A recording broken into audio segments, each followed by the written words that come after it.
Hey everybody, I just wanted to make a quick video about some things that helped me in the early stages of withdrawal, because I know going through those early days, man, are just really tough, and it can be really difficult to try to navigate and to have any idea of what to do. So I think for me, when I was in those early stages, looking at people who had come before me and people who had done it before, and looking for those success stories to get some hope really helped me. And so hopefully I can give back some of that today, since I've been through it and I'm kind of on the other side of it. Not that all my symptoms are completely gone, not that I'm 100% healed, but I'm a lot better than I used to be. So one of the things that really helped me was to look for the success stories. And I know if any of you are on other forms of social media, there's other benzodiazepine pages and people talking about it, people sharing their stories, and God bless them, but you'll find a whole lot of stories of people suffering and people going through just like horrendous things, and years and years out from their withdrawal and still suffering. And that's really hard, and I really feel for those people. Like, I get it, it's tough, and I'm not trying to diminish them in any way or their story or what they're going through, or saying that somebody who is suffering for so long is doing something wrong. No, not by any means. I mean, those people are all really trying to do their best. They're just horribly damaged by benzodiazepines. But my point is to try to look for the success stories. Look for people who have healed. Look for people who came out the other side. Look for people who were as damaged or more than you are, and try to see what they did. Maybe you can ask them questions on social media, or just watch their videos, or read their posts, or do whatever you can to try to find those success stories, because there's a lot of us out there. There's a lot of people who have been through it, but then they don't necessarily talk about it, or they don't go back onto social media to necessarily talk about it because they're good. I mean, it's like people who go to a restaurant and leave reviews. If they have a terrible experience, then they're going to go on Google and leave a bad Google review, right? But people who have a really good experience are less likely to do that. It's just, for some reason, it's kind of human nature. We want to complain about what's bad, but not necessarily congratulate what's good. So anyway, the main point is to try to look for the positive things. Try to fill your mind with the positive things. And I know that probably sounds ridiculous, especially if you're right in the middle of it. But one thing I've learned that is really important is that what I put my attention on will grow and expand. That's just a law of nature. If I'm looking at something positive, positive things are going to grow and expand in my life. I'm going to experience more positive things. I'm going to experience more positive thoughts. I'm going to experience life through a better lens if I'm focusing on positive things. Likewise, when I'm focused on the negative, more negativity is going to be drawn to me. It's just, that's the way it happens every single time. And it's so easy to get caught up in the negative things. I've had news apps on my phone that I've just deleted because I can't do it anymore. I can't open up the news first thing in the morning and read about all the terrible things going on in the world, because there's enough of it all the time. There's always horrible things going on in the world. I don't need to be told about it constantly. And for me, I also don't like to consume violence. I don't like to watch violent movies. That's just me. I'm not saying that has to be you or that's for everybody. If you like violent movies, that's fine. But for me, I just don't want to put my attention on anything negative, especially in those early days of benzo withdrawals, because I think we're just more susceptible to our external stimuli, and external stimuli will in turn influence my internal thoughts. That's just how it is. I mean, if I go to bed the night before and I watch a horrifically violent movie, I'm waking up the next day with some of those images and some of those sounds and words going through my head. And for me, I just decided I don't want to take part in that. I don't want that to be part of my spirit and part of who I am. I don't want that to be part of my psyche. I don't want to consume that kind of stuff. And this is all stuff that I learned going through benzo withdrawal.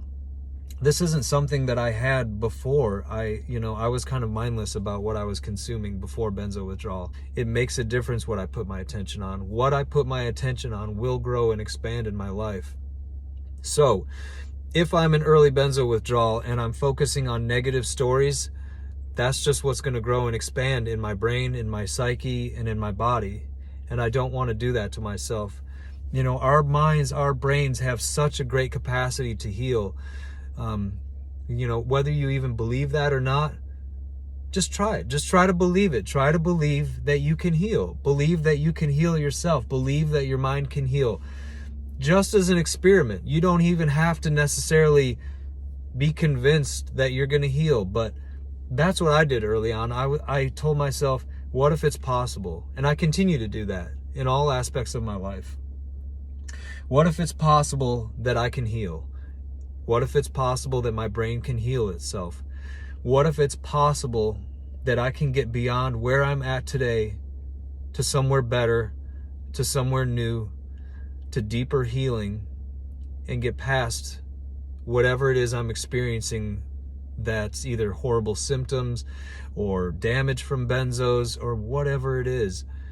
I can heal from this, and just keep going with it. Just try it. Try it as an experiment that I'm going to believe just for today that I can heal. And then, you know, things will happen.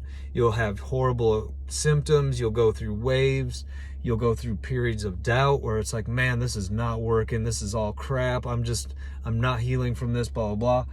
And that's okay. It's okay to have that. I go through that too. And then it's like, okay, pick it back up. You know, let's pick up where we left off. I'm going to heal from this. I'm not going to focus on negative stories. I believe an amazing capacity for our brains and our bodies to heal themselves from this damage, because I've experienced it myself. So I'm not just talking theory. I'm saying that I've experienced great healing. And I was bad. I mean, when I first came off of benzos, I could barely put two words together, and it was almost impossible for me to stand in front of somebody else and have a conversation with them face to face. I couldn't come up with the words. My brain didn't work. You know, somebody would ask me how I'm doing, and I was just, I couldn't do it. I couldn't even talk to people. So, I mean, I was in such a state that I'm like, how am I even going to function in the world again? Like, how am I going to have a job again? How am I going to be around people? How am I going to have relationships with friends and family and employers and employees or whatever? I just couldn't fathom, like, how do I get past right here, right now? Because I'm so damaged. I mean, without going too much into it, you know, I had horrible benzo belly. I constantly had horrible sinus pressure where I couldn't even hardly breathe out of my face. My eyes, I had so much vision problems. It's like I couldn't focus. My eyes were always really dry. My skin was horrible. My hair looked horrible. I felt I was such a wreck. My nerves were just, the anxiety was unbelievable. I mean, I could barely go into a grocery store just to check out. And if, you know, somebody asked me how I was doing, it was like, it was too much for me. Everything, all the stimuli was so intense. You know, I read somebody commented the other day on one of my videos that, you know, they couldn't even focus on they couldn't put a phone up to their face because, like, you know, the light was too intense and their eyes couldn't focus and they couldn't focus on words. And I totally get that. It was the same way for me. I remember putting on music in my car and it was like, I could feel it in my teeth. It's like my head was vibrating as I was listening to it. And looking at the light on my phone was so intense too. It was too much for my eyes. I couldn't focus either.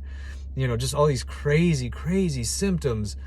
And it's like, how do you have any hope that this is going to get better? And again, I had to bring it back to what I put my attention on will grow and expand. I have to start being mindful about what I'm consuming. I have to start looking at what I'm looking at. If I'm focused on negative things in my external environment, those negative things are going to become my internal environment, and that is not good for healing. It's not good. You know, it's hard enough to heal from this. It's extra hard when we're focused on negativity. So I guess the whole point of this video and this message is being focused on what's positive taking in what's positive, being mindful about what you're looking at.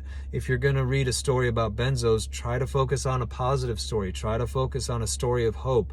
Try not to focus on the negative. There's so much negativity in the world, and it's always going to be out there.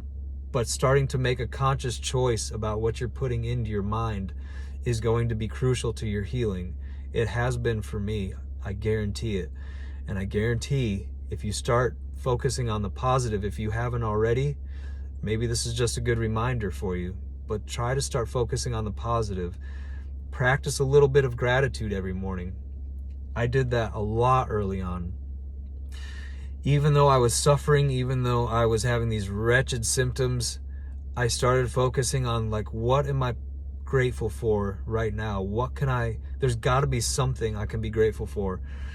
And I just went for things like, at least I can walk, and if you can't walk, if you're in a wheelchair, what can you be grateful for today?